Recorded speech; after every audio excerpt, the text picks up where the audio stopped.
काफ़ी दिनों से मैं ध्यान दे रही थी कि अपने स्वभाव के विपरीत दादी काफ़ी शांत रह रही थी। वह भी तब जब वह अपने मायके से आई हुई थी। दादी हमेशा अपने मायके की संपन्नता और दुलार की बातें हमसे करती और माँ और चाची के मायके वालों को छोटा दिखाती रहती। आज भी वह शांत और उदास सी दिखाई दे रही थी और माँ उन्हें दिलासा दे रही थी। मैं कुछ बोलना ही चाह रही थी कि माँ ने मुझे अपने कमरे में जाने का इशारा किया। मुझे बड़ा अजीब लगा। थोड़ी देर बाद दादी अपने कमरे में चली गई तो मैं किचन में जाकर माँ से पूछने लगी, क्या हुआ है माँ?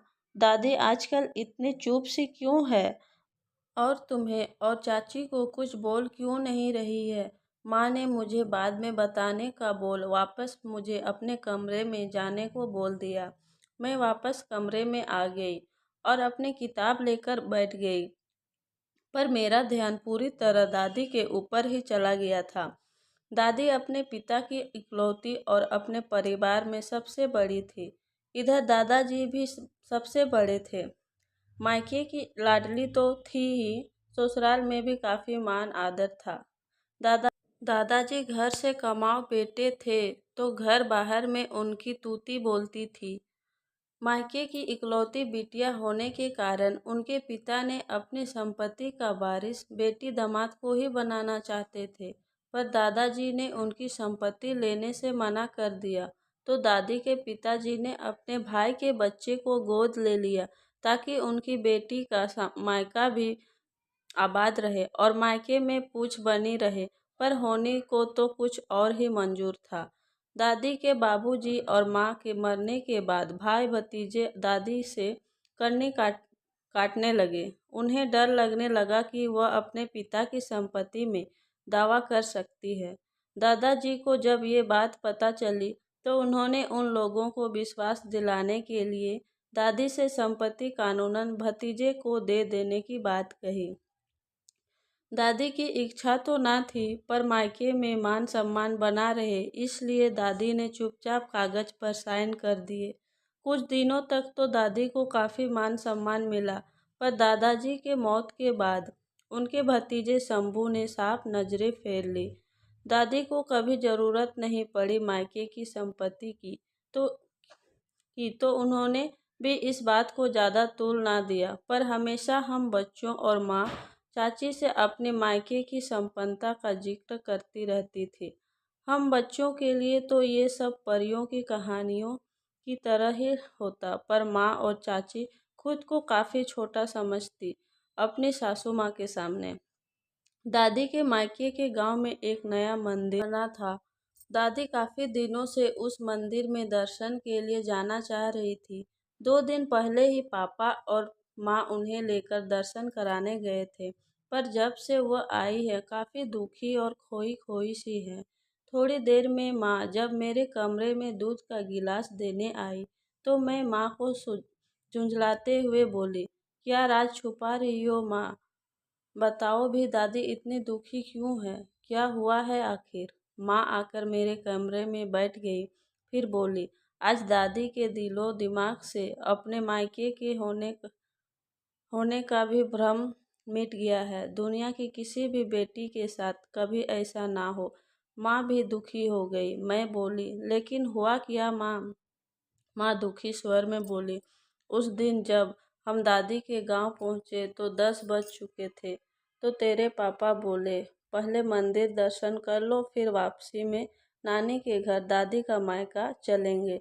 मंदिर का रास्ता नानी के घर से होकर ही था। हम पैदल ही जा रहे थे। रास्ते में शंभू दादी का भतीजा दिखा, पर कुछ बोला नहीं और घर का दरवाज़ा बंद कर लिया। ये देख दादी को गुस्सा तो आया, पर कुछ बोली नहीं।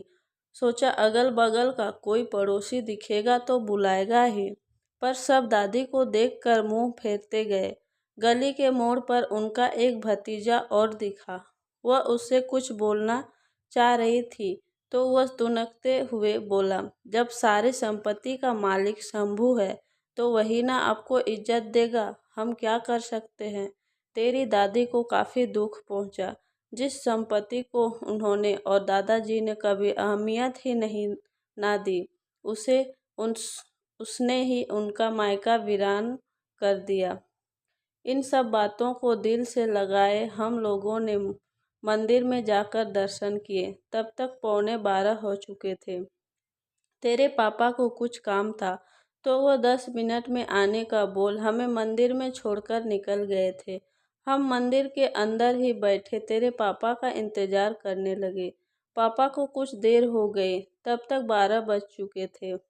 मंदिर के पुजारी जी आकर हमें बाहर जाने को बोलने लगे, क्योंकि मंदिर बंद होने का समय जो हो गया था।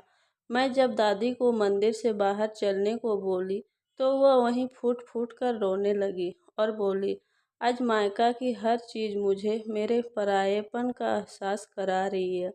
जिस मायके की संपन्नता की धौंस मैं तुम लोगों पर चलाती थी, आज वह मुझे बार बार बेगाना बना रही है। आज मेरे मायके के भगवान भी अपने घर से मुझे भगा रहे हैं। और रोने लगी।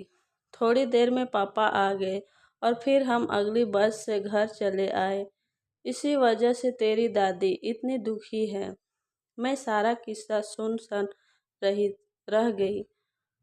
तभी बगल वाले घर से ढोलक की थाप पर ये गीत, बाबा तूने कैसी रीत निभाई, ये गलियां भी हो गई पराई, पीहर मेरा हो जाएगा सपना, तेरे बिना कौन कहेगा मुझे अपना, मिले ना किसी को ऐसी जुदाई, काहे को कर दिए बाबा मेरी विदाई। मैंने दादी के कमरे में जाकर देखा तो वो गाने के बोल सुनकर फूट फूट कर रो रही थी। मैं उन्हें रोता देखकर ये सोच रही थी कि सरकार ने बेटियों को पिता की संपत्ति में बराबर का हक देने का कानून बना दिया है, पर बेटियां तो अपने अधिकार से ज़्यादा मायके का प्यार ही चाहती हैं। क्या ये अधिकार उन्हें कोई कानून दिला सकता है? कहानी अच्छी लगी हो तो लाइक और सब्सक्राइब करें। धन्यवाद।